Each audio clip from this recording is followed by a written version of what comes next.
teman-temannya gimana rasanya Bapak Ibu? Senang sekali. Senang sekali kalau kita dulu jadi murid ya. Sekarang pun kita dipuji senang. Iya, sekarang pun ya guru Iya. itu kalau dipuji senang Iya. ya di depan rekan-rekan gitu ya. Nah, itu dia Bapak Ibu. Kita jangan pelit-pelit kasih apresiasi meskipun jawaban murid kita itu kurang tepat gitu loh. Ya. Kalau kurang tepat pun jangan langsung kita salahkan. Jawabanmu salah. Jangan begitu. Bagus. Nah, ada pendapat lain? Nah, gitu kan? Nah, itu dia. Nah, pendapat lain. Baru setelah itu sudah ada beberapa pendapat, baru gurunya menyimpulkan. Nah, inilah itu dia. Supaya jangan ada terjadi miskonsepsi. Begitu ya Bapak Ibu ya. Nah, peserta didik terhubung secara emosional sehingga lebih mudah memahami, mengingat dan menerapkan pengetahuan. Itu. Connect secara emosional kepada gurunya Bapak Ibu. Secara emosional. Itu tadi saya katakan Bapak Ibu. Kalau murid-muridnya sudah suka, sudah mengidolakan gurunya, ya kan? Maka apapun yang dikatakan oleh gurunya dia percaya. Begitu ya Pak? Betul. Kalau sudah diidolakan oleh murid-murid, apapun yang diucapkan gurunya pasti dia percaya. Itu dia Bapak Ibu. Itulah Bapak Ibu prinsip dari pembelajaran mendalam ada 3. Apa itu tadi prinsipnya Bapak Ibu? Berkesadaran, bermakna, dan menggembirakan. Ya, itu dia. Gak usah pakai istilah bahasa Inggris ya. Mindful, meaningful, joyful. Nah, gak usah ya, pakai bahasa Indonesianya aja. Berkesadaran, bermakna, dan menggembirakan. Dan 3 prinsip ini Bapak Ibu tidak harus berurut. Bebas mana yang duluan nanti Bapak Ibu di dalam aktivitas langkah-langkah pembelajarannya ya. Oke. Kemudian katanya tadi melalui olah pikir. Apa itu olah pikir? Olah pikir itu Bapak Ibu inilah transfer knowledge-nya. Harus deliver. Melalui apa Bapak Ibu? Melalui model pembelajaran, melalui strategi pembelajaran, metode pembelajaran, ya. Itu dia, ya. Olah pikir, transfer knowledge-nya, ya. Kemudian kalau olah hati, apa itu olah hati Bapak Ibu?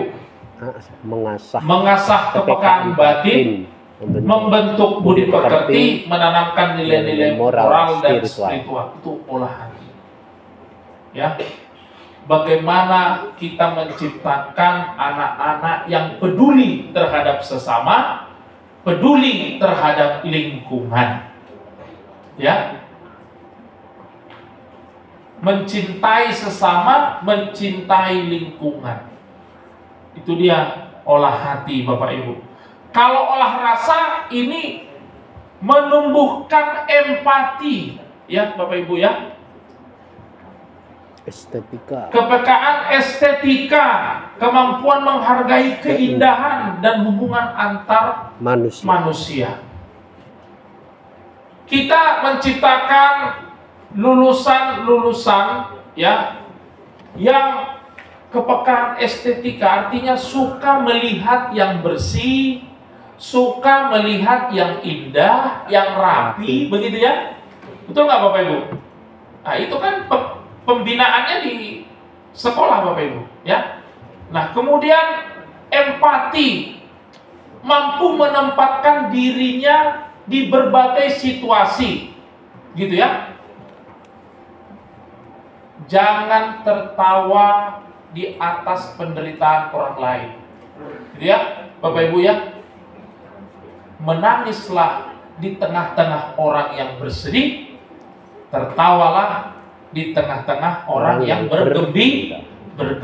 Jangan menangis di tengah-tengah yang bergembira, di tengah-tengah orang yang sedang bersukaria, atau sebaliknya, ya, tertawa di tengah-tengah orang yang sedang berduka. Iya kan? Jadi orang gila itu, Bu. itulah orang yang tidak memiliki empati. Ya. Orang yang memiliki empati mampu menempatkan dirinya di berbagai situasi dan kondisi. Itu dia Bapak Ibu. Kemudian olahraga, ya.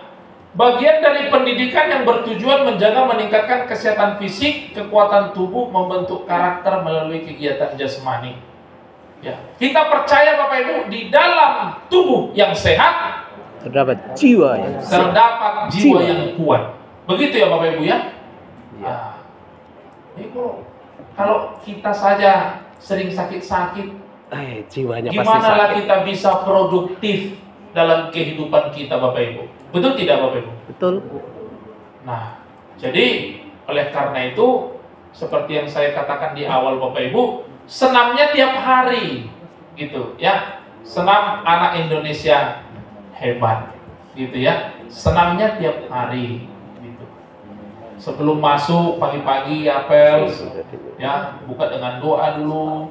Kemudian menyanyikan lagu kebangsaan Indonesia Raya ya. Boleh juga nggak harus Indonesia Raya, lagu wajib nasional, ya Bapak Ibu ya. Ya. Nah, supaya rasa kecintaan anak didik kita terhadap tanah air kita ini meningkat Bapak Ibu. Jadi itu banyak sekarang anak-anak kita yang nggak tahu lagu-lagu wajib nasional Bapak Ibu. Makanya kalau di sekolah kita Bapak Ibu, di sekolah kita ada nggak apa namanya tape atau audio? Ada. Atau pakai laptop pun boleh, disambungkan audionya, diputar lah. Kalau istirahat, ada istirahat ya? Ada. Berapa menit istirahat? 15 menit Pak. Bolehnya dikumandangkan lagu-lagu kebangsaan dan lagu-lagu wajib nasional. Gitu dia Bapak Ibu. Ya. Jadi memang nggak kita minta anak didik kita itu bernyanyi mengikuti lagunya, tapi dengan sering mereka dengar, ya kan, bisa juga jadi hafal mereka sehingga mereka mengikuti untuk menyanyikan gitu. Jadi kalau boleh lagu-lagunya berganti-gantian, begitu ya Bapak Ibu ya. Jadi olahraga ya. Nah, jadi bukan hanya senam saja setiap hari Bapak Ibu ya. Kita pun memberikan pemahaman kepada anak didik kita ya untuk secara konsisten berolahraga, kemudian memakan makanan yang bergizi ya. Itu makan bergizi gratisnya sudah jalan nggak di sekolah? Belum terdengar. Terdengar pun belum Pak. Yang belum ada informasi lagi. Bangkrut. Empat sehat 5 kenyang ya. Kita doakanlah supaya program itu bisa terrealisasi ya Bapak Ibu ya. Ya. Sudah ada di Sintang Pak. 800 Tebelian yang sudah. Sekitar 3.000 sekian. Saya dengar Termasuk SMK kan? SD sudah ada Pak. ada. Ada SMP. Semuanya 800 paket. Iya. Oh gitu ya. Yang artinya sudah ada dapur umumnya ya di Sintang ya. Cuma nggak tahu. Belum tahu persis. Belum tahu ya Pak. Nah, jadi memang Bapak Ibu nanti ini bertahap ya, bertahap.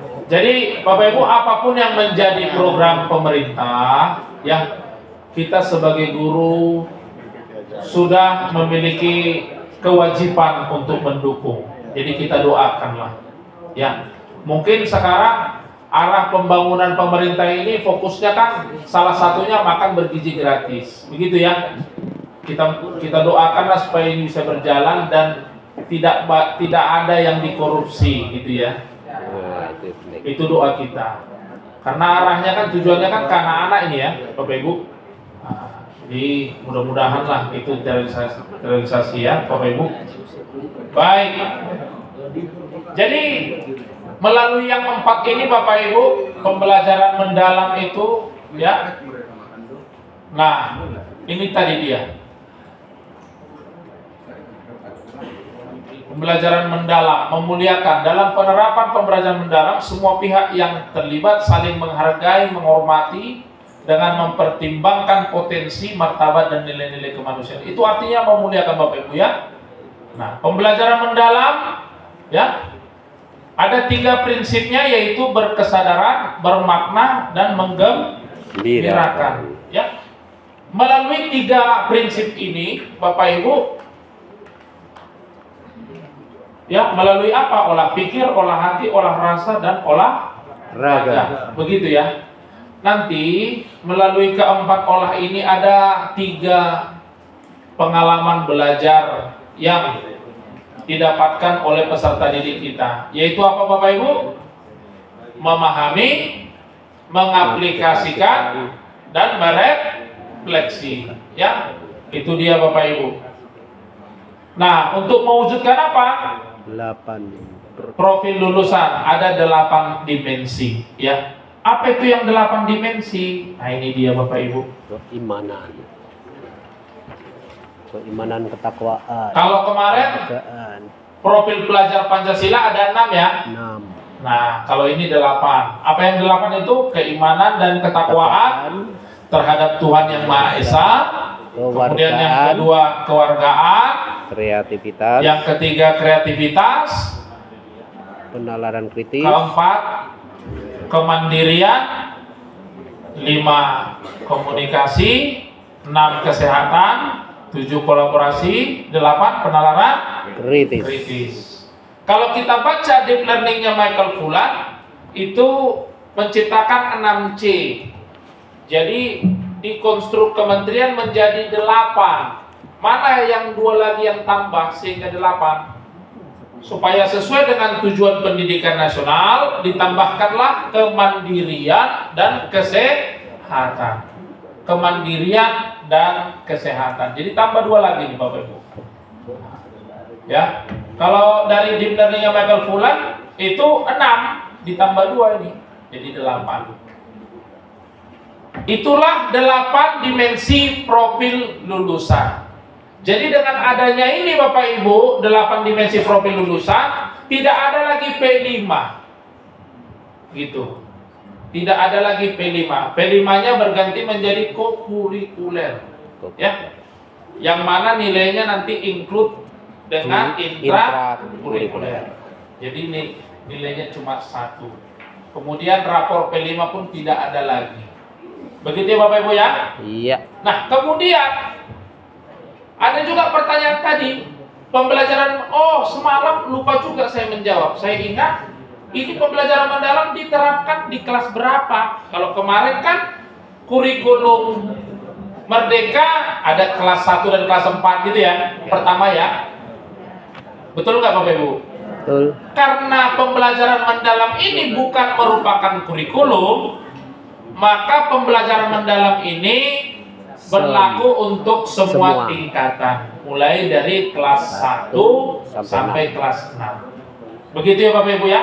Siap. Mohon maaf kalau yang penanya semalam belum sempat saya jawab ya. Nah, itu kelas 1 sampai kelas 6 ya, itu melaksanakan pembelajaran mendalam. Oke, sampai di sini ada pertanyaan, silakan Bapak Ibu.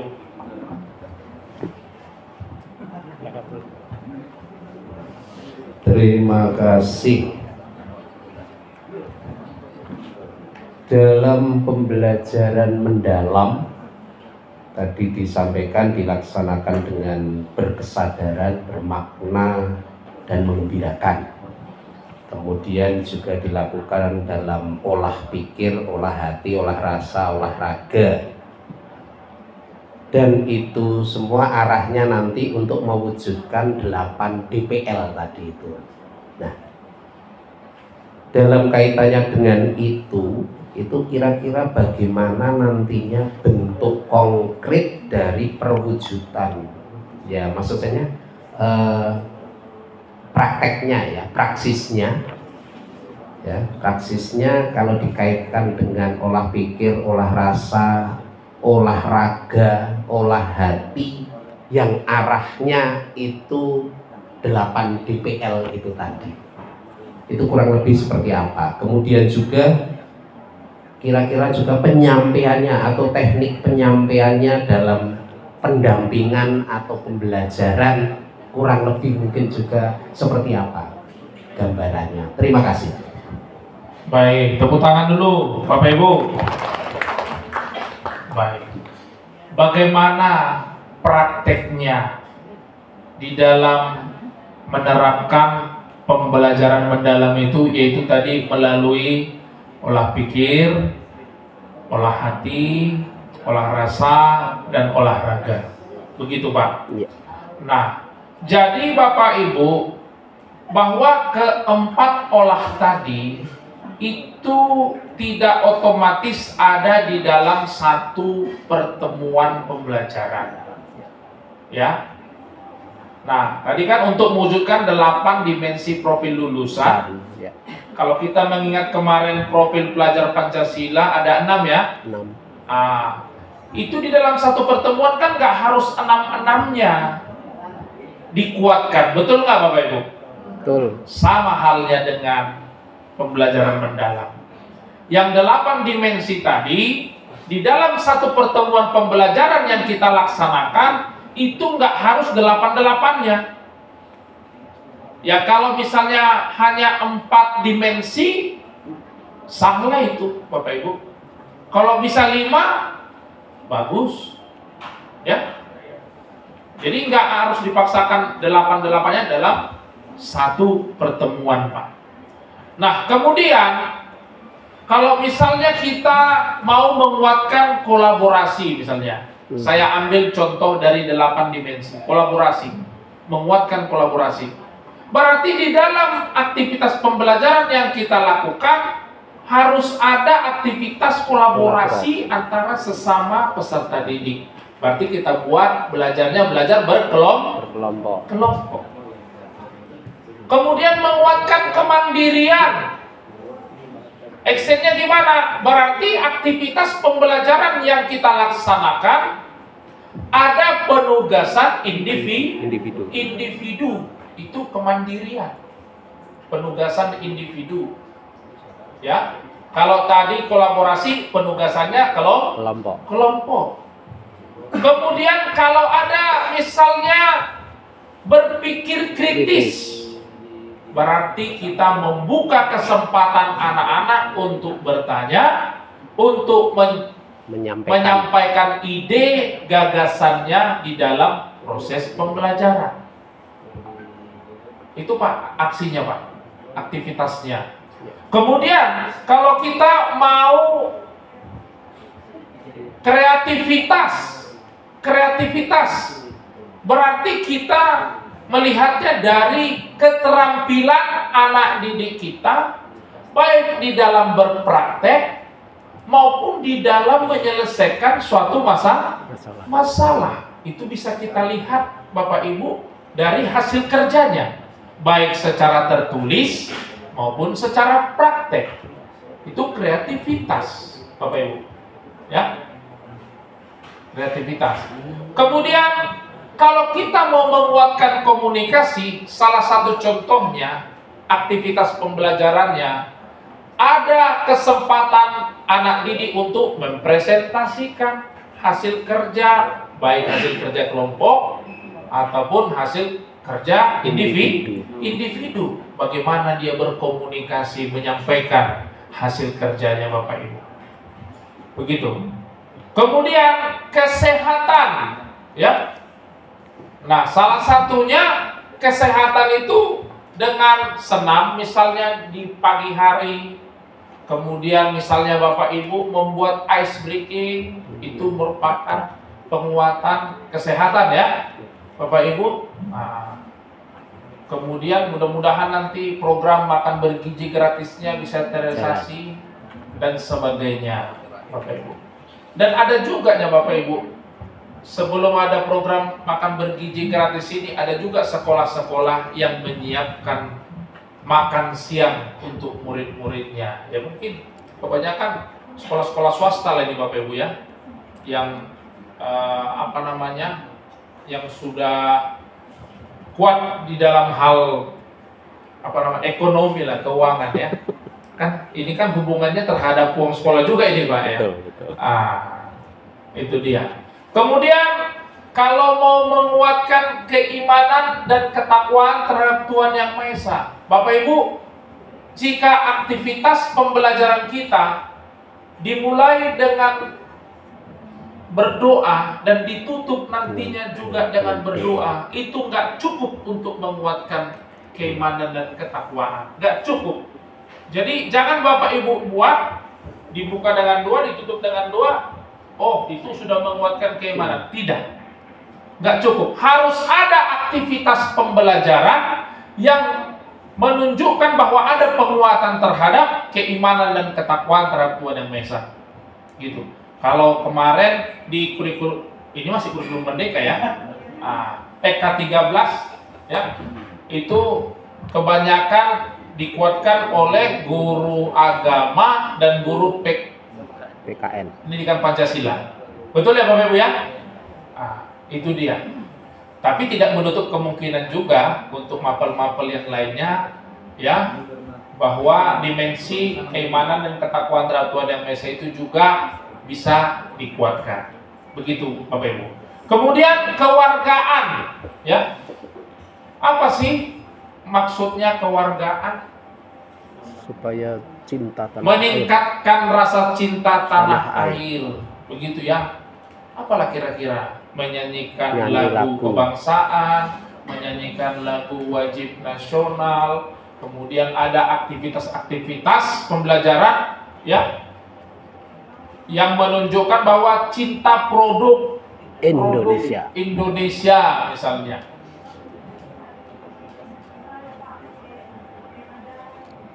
Boleh juga ya. Misalnya membuat kebijakan merayakan Hari Besar Nasional menggunakan pakaian adat masing-masing ya. Adat Nusantara. Memakai pakaian adat masing-masing. Kalau kita di Sintang ini pakaian adat masing-masing. Untuk guru-gurunya lah dulu. Mana tahu misalnya pakaian adat harus adat Dayak semua ya.